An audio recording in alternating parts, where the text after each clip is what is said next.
Hello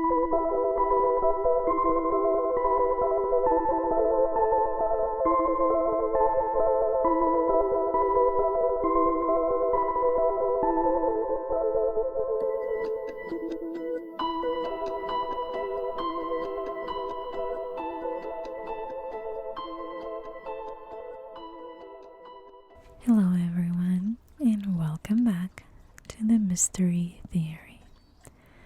Today we're gonna do another video on the series Mystober, where I'm sharing a new video every day for the month of October. If you missed any of them, there will be a playlist in the description box down below. Before I start with today's video, I want to mention that today it's an oddly warm day. We're in the mid 60s and it's 11 o'clock in the morning, and it's kind of windy, so when you go outside your hair blows and you get this nice breeze that is not cold. It's windy. You can hear the leaves, and it's such a beautiful, beautiful day. We're going to go into the 40s tomorrow, so a lot of people around me are walking their dogs. That's exactly what I'm gonna do as soon as I'm done. I'm gonna take them to the dog park. But it seems like people that are home today are trying to enjoy this last bits of summery weather. Even though we're in the fall, here in Utah it gets cold pretty quickly. It's either summer or winter. So excuse any background noise. I really can't blame people for trying to enjoy this wonderful weather. Anyways, today we're going to talk about the death of a little beauty. Most of you are aware of the case of JonBenet Ramsey. I want to say that her case was not only quote unquote popular when it happened, but it kind of remains in the top headlines of true crime. I did a lot of research, and I will put probably 4 or 5 part special week based on this case. But today I wanted to briefly talk about it as we go through other factors and things that sometimes are not mentioned, like a legendary profiler that we seen, and he talks about the minds and motives of killers, and the other alternatives. What if the parents had nothing to do with it? Who would want to do this? Who would want to kill a beautiful 6-year-old? We are also going to talk about the evidence of a stranger. As investigation of JonBenet Ramsey's murder proceeded, the police were fixated on the Ramsey's guilt, that they failed to pursue evidence pointing to other suspects and other discoveries. So I wanted to give you a little bit more to this case. For those of you who don't know about it, the day after Christmas 1996, 6-year-old JonBenet Ramsey was found murdered in the basement of her Colorado home. And I'll give you a little bit of the details so you can come up with a scene in your head that will help us in the end come up with your own conclusions. On the morning of December 26, 1996, Patsy Ramsey was heading to the kitchen of her Boulder, Colorado home when she spotted a letter on the staircase. One glance told her it was a ransom note for her young daughter, JonBenet, a 6-year-old beauty pageant contestant. As she bolted upstairs to JonBenet's room, Patsy, who's JonBenet's mom, yelled for her husband, John. Sure enough, JonBenet was gone, and ignoring the instructions in the ransom message not to call the police, the couple contacted authorities. A lot of the frustration with this case comes with a faulty investigation. And I think it's very important to touch on this if you want to come up with your own theory, because this is still an unsolved case and mystery.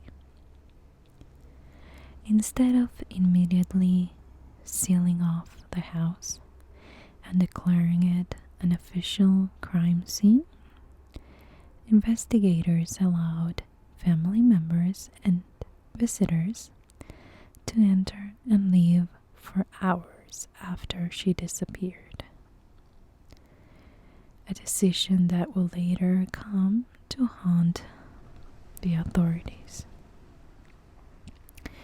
It wasn't until the Ramseys had scrambled to put together the $118,000 in ransom. Coincidentally, the precise amount of John's bonus the previous year,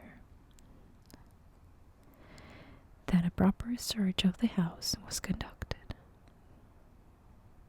So we had to wait. The police or the authorities wait until he came up with that money. And then the house was searched properly. That afternoon, John made the grisly discovery. JonBenet's body under a white blanket in the wine cellar. He later said, "As I was walking through the basement, I opened the door to a room and knew immediately that I'd found her. Her eyes were closed. I fear the worst, but yet I'd found her." End quote. An autopsy revealed that JonBenet had died from strangulation and a skull fracture. The murder sent the press into a frenzy, and local authorities made the situation worse by stating that they strongly suspected of JonBenet's parents being responsible for her death.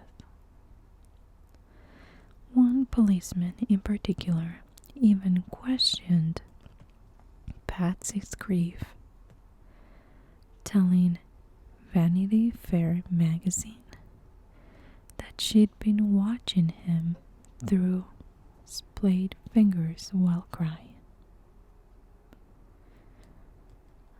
The Ramsey pleaded their innocence, both parents submitted to polygraph tests and passed them. But the results, strangely enough, were dismissed as inconclusive because the FBI had not supervised the process, which is something completely different as inconclusive because something happened, some kind of deception happened in the process, which confused a lot of people, thinking, well, they took the polygraph, but it was inconclusive. Not really. Both of them did pass, but the inconclusiveness of this was referred to the FBI not being present. Many observers pointed to the fact that Patsy, JonBenet's mom, had enrolled JonBenet in a number of children's beauty pageants, and that she was, quote-unquote, sexualizing the 6-year-old. Police were also criticized for their sloppy supervision of the Ramseys' home. However, there is no closure, really, for the Ramseys. Several grand juries reviewed the evidence, but the Ramseys were never formally named as suspects, and no criminal charges were ever brought against them. The couple was officially cleared in 2008 based on DNA evidence pointing to an unknown assailant. As tips and leads in the case continued to trickle in over the years, the Boulder Police Department decided to reopen the investigation in 2009. Court paper reveals that in the wake of that process indicated one grand jury had voted to indict Patsy and John as accessories to the crime, but that the district attorney, Alex Hunter, had declined to prosecute. The revelation of the indictment spurred another round of media coverage and, of course, speculation about JonBenet's murder, which to this day remains unsolved. A lawyer for John Ramsey criticized the unsealed document as quote-unquote nonsensical. Patsy Ramsey died in 2006 of ovarian cancer. John Ramsey ran for a seat in the Michigan House of Representatives in 2004 and 2008 and lost both times. In 2011, he married Jan Rosiux. Now that you know a little bit more about this case, I'm going to read a little bit of the ransom note, but I'm reading it from the note itself, a copy of it, of course. So there's a lot of things I don't get, but just so you have an idea before we move on to the profiler. Mr. Ramsey, listen carefully. We are a group of individuals that represent a small foreign faction.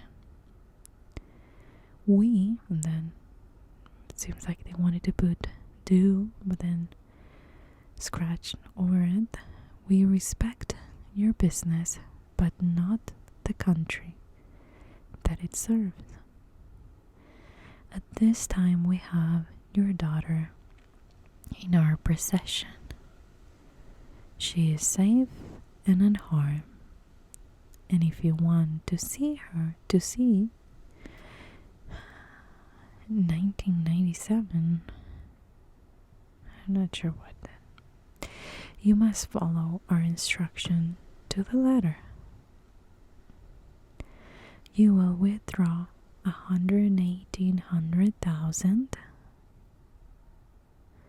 from your account. 100,000 will be in $100 in 100 bills, and the remaining 18,000 in $20 bills. Make sure you bring an adequate size something to the bank. When you get home, you will put the money in a brown paper bag. I will call you between 8 and 10 a.m. tomorrow to instruct you on delivery. The delivery will be exhausting, so I advise you to be rested. If we monitor you getting the money early, we might call you early to arrange an early delivery of the, and that's as much as I have, that's the first page of the original ransom note. Okay. Now let's talk about the legendary profiler who weighs in and talks about the minds and motives of killers. He believed that JonBenet's parents were innocent. This guy was hired by the Ramseys, and he was the former head of the FBI's Behavioral Science Department. To investigate the case, he found a few interesting things. So, this profiler, there wasn't any profiler. He was one of the best, and he was trusted by the FBI to be the head of the Behavioral Science Department. So, let's keep in mind a few things that he points here. Number one, it's a lack of physical evidence linking the Ramseys to the murder. A lack of evidence indicating prior physical, psychological, or sexual abuse of the victim. A lack of motive on the part of the parents, and no evidence whatsoever that Patsy might fly into a rage at her daughter, as was suggested. And finally, a lack of credibility regarding the ransom note. It had to have been written before the murder, as it's almost impossible for someone to write something so lengthy and detailed immediately after committing a crime. Douglas's ultimate conclusion was that JonBenet was murdered in a botched kidnapping perpetrated by a young, unseasoned criminal. Now, this profiler had his critics, of course, and said that, pointed to the fact that he was retained by the Ramseys. Now, what evidence is there out there to support this guy's theory of a stranger behind this? Well, as the investigation of JonBenet Ramsey's murder proceeded, the police were widely criticized for being so fixated on the Ramsey's guilt that they failed to pursue evidence pointing to the other suspect. Another three things that maybe were ignored. That's what we're going to talk about right now. Number one, they found a stranger's DNA on the blanket that was covering JonBenet's body. Number two, there's an unidentified palm print on the door of the wine cellar. And number three, an unidentified footprint that was found in the cellar's concrete dust. So,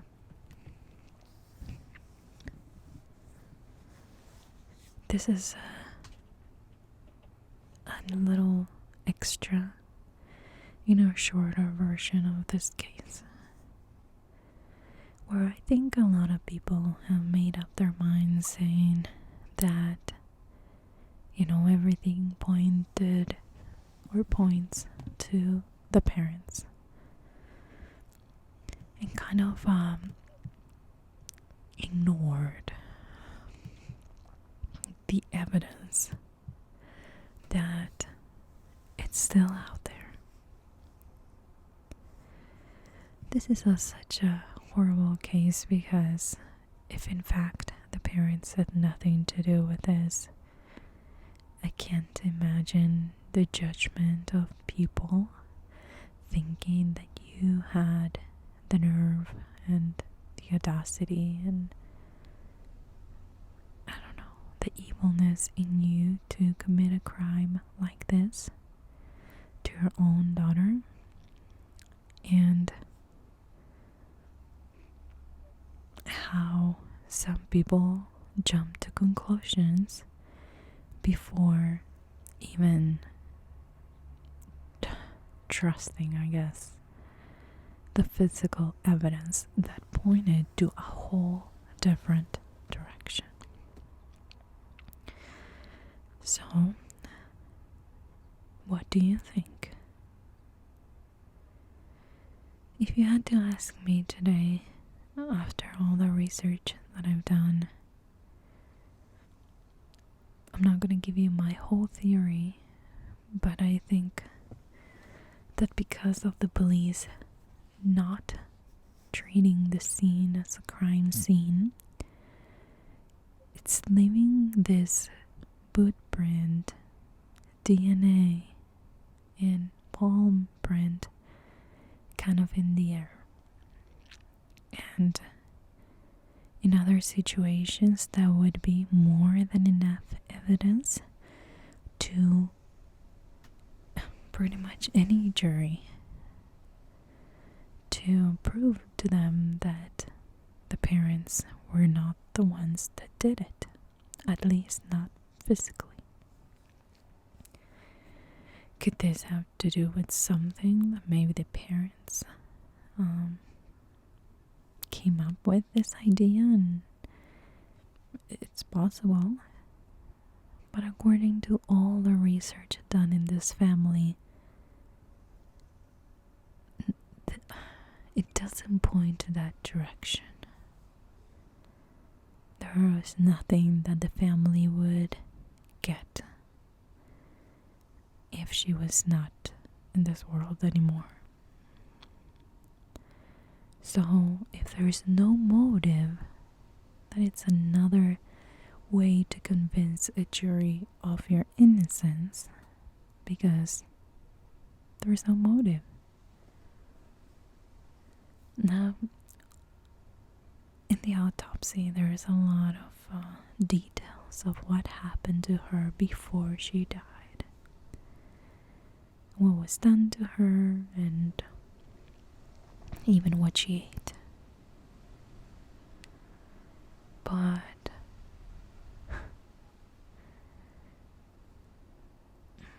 we're not gonna get into that until we do the whole series. I just think that this case was blown out of proportion, and it should be in any murder case. I mean, it should be known what happened, but at the same time, I feel like it's blown out of proportions in one side of the story. Not that I'm saying that the Ramseys are innocent or anything like that, but I'm saying that in some cases, when people are accused of something, you see both sides. You see, well, this person could have done it because they found fingerprints or they found his DNA, and and that's pretty incriminating. But you still hear the other side of the story. Well, the DNA was there because he was at the house the night before. Or, you know what I mean? There's both sides of the same story, and one that is a bit different than the other. In this case, I feel like the media wanted to sell the story, so they focused on the parents in a way that was in a way wrong because of the lack of evidence, and in a way a lot of people excused that because we all want justice for JonBenet. But I feel like if that was you were listening to this right now, if that was you, and people should only hear one side of the story, the one side that incriminates you with no proof and no evidence, nothing that can be proven in court, yet your side of the story, it's not relevant. People are not interested on your side. People are more interested in trying to find whoever did it.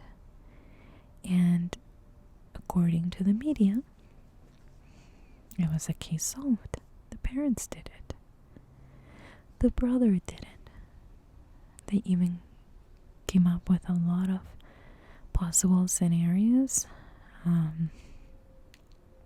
of how that could have happened.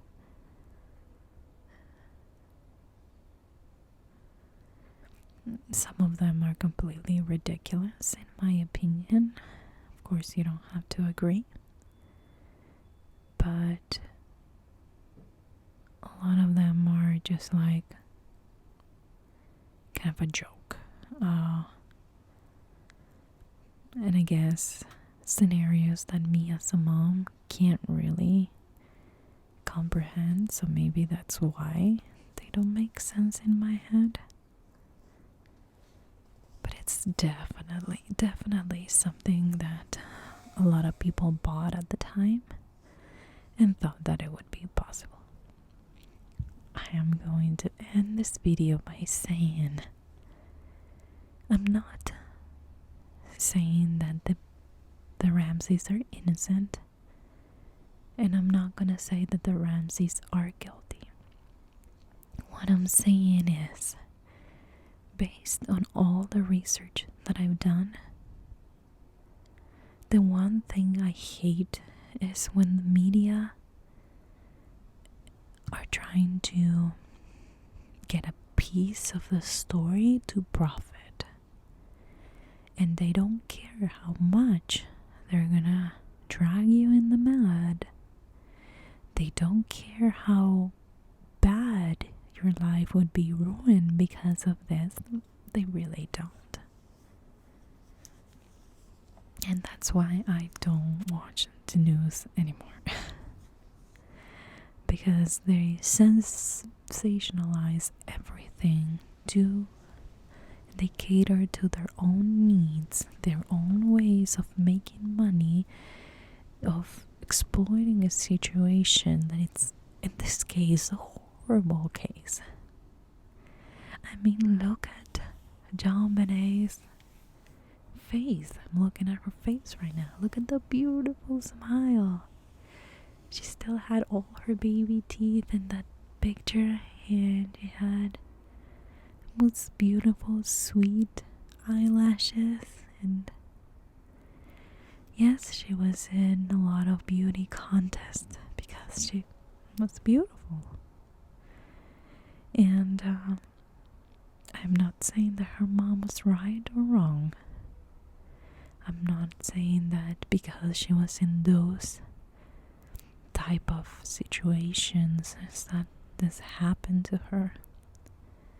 But we're going to explore all those details in that special week that we're going to dedicate to this beautiful angel that was JonBenet Ramsey. We're going to see both sides, okay? We're going to explore the parent side, and we're going to explore the authorities' suspicions on the parents, even though there's no physical evidence that would point to them.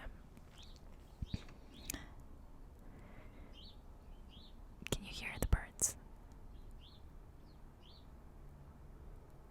I have a tiny tree by my tiny room window, and they love to go there and sing every morning. And I'm afraid to open my curtain because sometimes they want to get inside and they bump against the glass.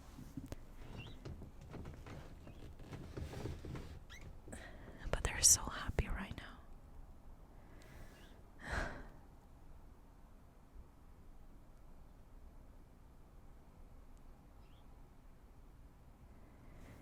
Yeah, after that, out of nowhere break for the birds, I want to say thank you so much for being here today. And I appreciate the support of all of you who are always here. There is a bunch of names that I can say that I've been reading their comments. Week Geekwares and John Dorian and Violet and a lot of people that I can't remember their names, but you guys know who you are. Thank you so much for not only watching the videos but taking the time to comment and let me know that you're there. I appreciate it. And again, if you want to share your opinions on this case, I would love to read them in the comments down below. Again, we can agree to disagree. You don't have to believe what I believe about the media and the parents and the physical evidence. But I'd be interested to know what you know and what you think. So, thanks for being there, guys. I hope you're having a wonderful weekend, and I'll talk to you guys tomorrow.